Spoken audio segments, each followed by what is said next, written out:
इश्श, आता ह्या वयात कसं वाटेल ते? हे बघ सावित्री, तुम्हाला लग्नाच्या वेळेस वचन दिलं होतंस, आता नाही म्हणू नकोस. हे तुला करावंच लागेल. आजपासून तुझा अभ्यास सुरू. अहो, पण लोक काय म्हणतील? किती बदनामी होईल आपली. लोक तू करतील आपल्यावर. स्त्रिया या घरातल्या कामातच बऱ्या वाटतात. असं बाहेर जाऊन नाही हो. बरं असू द्या, ही पुस्तके राहू द्या बाजूला. मला लई कामं आहेत ती. अरे बाळा, गप माझी सोन्या, तुला काय हवंय? का रडतोयस? अगं बाई, ह्याचं अंग तर लय तापलंय. हे पण घरी नाहीत. आता मी काय करू? सावित्री, अगं ये सावित्री, किती रडतोय तुझं बाळ? काय झालंय त्याला? होय ग पारू, रात्रीपासून लय रडायला लागले बघ. काय ठाऊक काय झालंय? अंग बी लय तापलंय. अगं सावित्री, अगं याचं अंग तर इस्तवणी तापलंय. होय ग पारू, आता मी काय करू? अगं सावित्री, ही तर भूतबाधा आहे, भूतबाधा. काय भूतबाधा? माझ्या लेकराला भूताने झपटले? नाही नाही, असं होऊच शकत नाही. होय सावित्री, असं झालंय. याच्या पापण्या बघ कशा लाल झाल्यात. मग आता मी काय करू? हे पण घरी नाहीत. अगं तुझं पोरगं लय तापलंय. आता रडत बसू नकोस, वेळ वाया घालू नकोस. आपल्या गावाबाहेर मांत्रिक बाबा आलेत. लय जालीम उपाय करतात ते. त्यांच्याकडे घेऊन जा त्याला. वाटलं तर मी येते तुझ्या संग. होय होय, चल लवकर, माझं लेकरू लय तापलंय. बाबा, ते बघा, एक बाई आपल्या बाळाला घेऊन येत आहे आपल्याकडे. म्हणजे आज आपली कमाई होणार. बाबा, माझ्या बाळाला वाचवा. बाबा, माझ्या बाळाला वाचवा. त्याचा निस्तवासारखं तापले. बाबा, काहीतरी करा. बाबा, काहीतरी करा.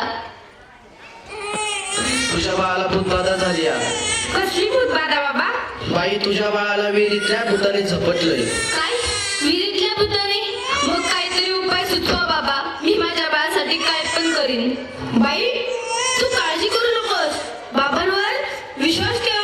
सगळं काही चांगलं होईल. थोडा धीर धर. कसा धीर धरू बाबा, कसा धीर धरू? तुला तुझ्या बाळासाठी बळी द्यावा लागेल. म्हणजे तुला एक बकऱ्याचा नैवेद्य द्यावा लागेल. ठीक आहे बाबा, मी माझ्या बाळासाठी वाटेन ते करीन.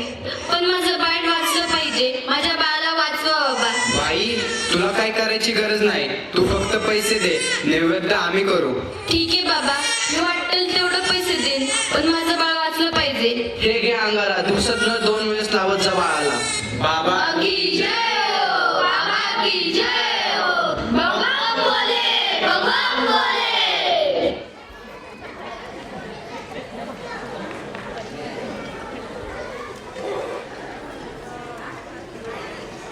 अगं बाई, ह्याचा अजून कसं काही ताप कमी नाही झाला? काल बाबाकडे जाऊन पण काय बी फरक पडला नाही. अगं किती रडतोय तो. तुला किती वेळा सांगितलंय त्याला दवाखान्यात घेऊन जा म्हणून, पण तू काय माझं ऐकू नकोस. अहो, ऐका ना, चिडू नका. जरा बघा ना हातात घेऊन. याचा ताप कायच कमी नाही झाला. जरा बघा ना याला काय झालंय ते.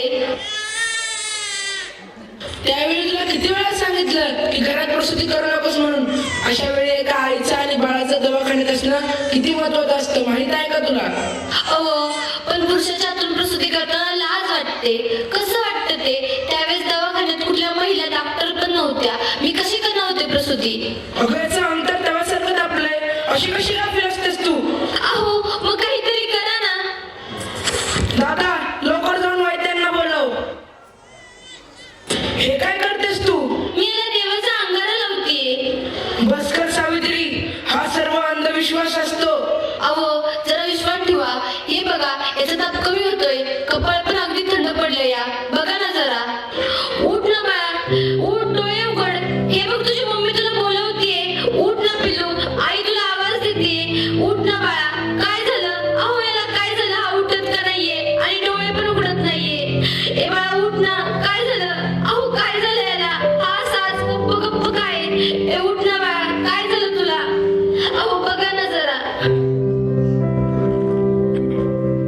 मी नाही राहणार, नाही राहणार मॅडमनी. मी शिकेन, मी नक्की शिकेन. कारण उद्या एखाद्या कोण्या आईला उपचाराच्या कमतरतेमुळे आपल्या बाळाला मुकावं लागणार नाही. मी शिकेन, मी नक्की शिकेन. शाबास सावित्री, शाबास. मला तुझ्याकडून हीच अपेक्षा होती.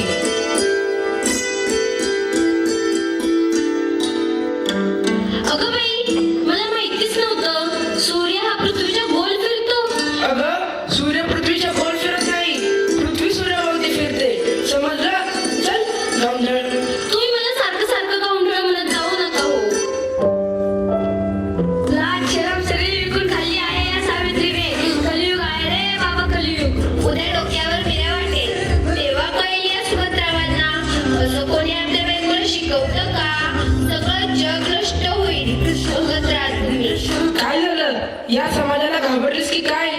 हे तर तुला आयुष्यभर सहन करावं लागणार आहे. नाही, मला आता कोणी काही म्हणू दे, मी आता मागे हटणार नाही. मी शिकेन, नक्की शिकेन. मग चल माझ्या बरोबर. पोस्टमन, सुमंतरावांचं घर हेच आहे का? तुमची दिल्लीहून कार आलीये. सावित्री, तुला दिल्लीवरून तार आलीये. तुला दिल्लीला जावं लागेल. तुला दिल्लीला पुरस्कारासाठी बोलवलंय. तुझा सत्कार होणार आहे. काय? आज हे फक्त तुमच्यामुळे शक्य झालं, नाहीतर मी एकटी काहीच करू शकले नसते. कॉंग्रॅच्युलेशन्स. Keep it up. महिलांचा सन्मान वाढवला तुम्ही. आज माझ्या हातात ही डॉक्टरकीची पदवी नसून उद्याच्या त्या सोनेरी क्षणाची चावी आहे, ज्याच्यावर आजपर्यंत फक्त अंधविश्वास व नकारवक्तेचे कुलूप लागले होते. माझ्या देशात अशा अनेक महिला आहेत ज्यांची स्वप्न चुलीच्या धुरात हरवून गेली आहेत.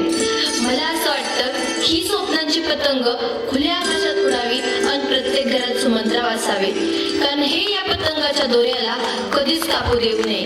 हे करणं खूप अवघड तर आहेच, पण अशक्यही नाही. सावित्री, चुकलं माझं, मला माफ कर. मी तुला नाही नाही ते बोलले. तू आज शिकून समाजाला धडा शिकवलास. आम्ही काय